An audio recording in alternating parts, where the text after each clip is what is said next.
Sorry.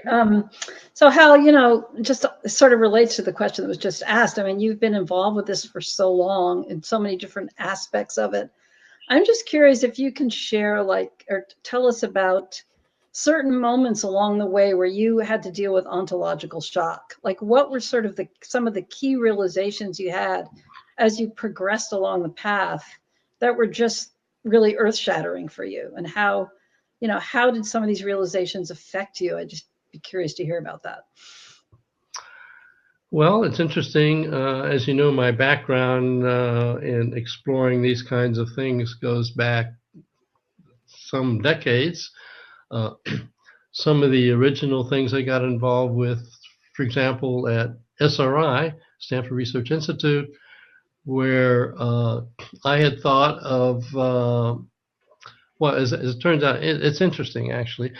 I had just co-authored a textbook, graduate level textbook on quantum electronics, published in English, French, Russian, and Chinese. And nothing like writing a textbook to realize what you don't know. And I recognized that what I didn't know was, what about living organisms? I mean, even grass. I mean, is it still just atoms and molecules all the way down? It's just too complicated for us to figure out. Or are there some additional fields that we should be taking into account in physics? And so, puzzling over that, I came across the work of Cleve Baxter, who happened to be a polygraph expert who taught polygraph to all the intelligence communities and so on. And he connected his plants up to his polygraph, and he saw responses coming out of them as he would see coming out of people. So he got the idea, well, maybe plants are sentient. And then he would set up a couple of plants on polygraphs and get something going back and forth between them. And so I thought, well, gee, this sounds really interesting. So I contacted him and said, well, I'd like to do a physics experiment. I'll grow some algae culture, and then I'll separate it, and I'll zap the local half with a laser and see if the other half at a laser link site will show some effect. And let's see, what I will, if there is some evidence for an additional field, a sentient field of some kind. I proposed that to Cleve Baxter. Now, it turns out that one of these things that happens that takes you off to a left-hand turn, it turned out that Ingo Swann, the famous psychic that was strong in our remote viewing program, ran into Cleve Baxter at a cocktail party in New York City. He invited him over to the lab to see if he could affect these plants, and they got some evidence that he could. While he was there, he saw my proposal about the algae experiment, and so Ingo Swann wrote me a letter and said, well, look, if you're interested in the borderline between physics of the usual type and maybe physics affected by biology and so on, why work with algae? They can't tell you anything. You should work with somebody like me. Now, ordinarily, I would just throw that in the garbage, except attached to it was a thick report from City College in New York, where he had done experiments where he sat across the lab from a series of very sensitive temperature measuring devices, and he made the temperatures go up and down on command. Well, I thought, well, that's amazing. So I said, that's when I invited him to come out to Stanford area and let's do some experiments. I wanted to, reproduce something like that. And of course, when I talked to my physics colleagues about this guy coming out, they said, oh my God, these guys are all fraudulent charlatans. You don't really want to do that. But anyway, we had a good instrument, which was, there was a quark magnetometer set up at Stanford. It was electrically shielded. It was magnetically shielded with mu metal. It was superconducting shield. It was acoustically isolated. No way, and the Navy spent millions of dollars on this to make sure, there's no way anything on the outside could affect what was on the inside, this sensitive quantum chip. So I took him there and I said, well, this is sort of like that experiment you did on the thermistors, on steroids. Let's see if you can affect this. He did affect it. He made signals come and go inside that unbelievably shielded instrument. And I was shocked because as a physicist, I'd say, this is impossible. This can't be the case. And not only that, but he affected, when I asked him, well, how'd you know what to do to affect it? He said, actually, I didn't know what to do. I just looked inside and I saw how everything was laid out. And when I put my attention on it, this just happened as a side effect. Well, remote viewing, the beginning of remote viewing, that was even more shocking.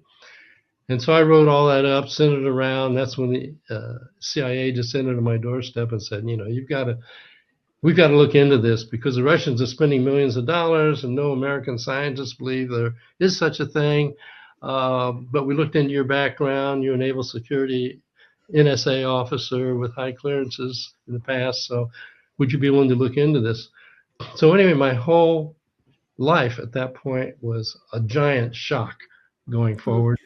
And then learned lots of things over that particular experiment ran 20 years and all different kinds of things, including, by the way, using the remote viewing to go into the silver futures market for 30 days and made $260,000 by people who could name the object they're going to be shown the next day based on what the market did. So anyway, that was the biggest shock to find out, wait, physics is not what I thought it was. There's something going on here.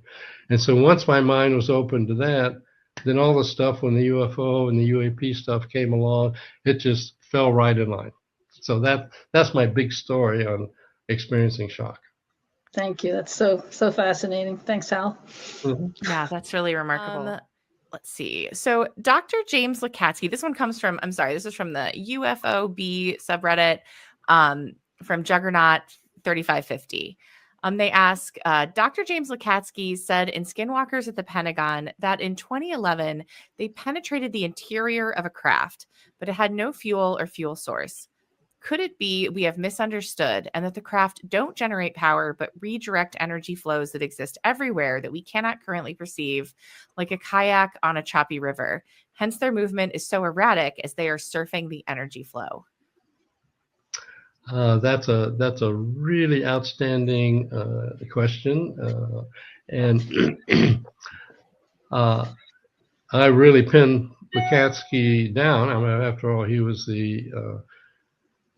our connection to the Defense Intelligence Agency, and said, "Can't you tell me anything more? Are you really sure there's nothing there you can put your fingers on?" And he said, "There just isn't."